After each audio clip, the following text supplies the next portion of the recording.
In the wheel side production WSP system of LHB coaches, the dump valve operates by rapidly releasing brake cylinder pressure to the atmosphere. This allows the wheels to regain traction and prevents them from locking up and sliding on the rails during braking. The dump valve is activated by signals from the WSP microprocessor based on axle speed and other parameters. Wheel slide protection వ్యవస్థలో dump వాల్వ్ని brake cylinder ప్రెజర్ని వాతావరణంలోకి వేగంగా విడుదల చేయడం ద్వారా పనిచేస్తుంది. దీన్ని యాంటీ స్కిడ్ వాల్వ్ అని కూడా పిలుస్తారు.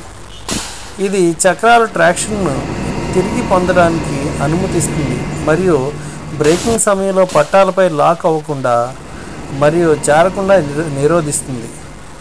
డంప్ వాల్వ్ యాక్సిల్ వేగం మరియు ఇతర పారామీటర్స్ ఆధారంగా WSP మైక్రోప్రాసెసర్ నుంచి వచ్చే సంకేతాల ద్వారా పనిచేయబడుతుంది.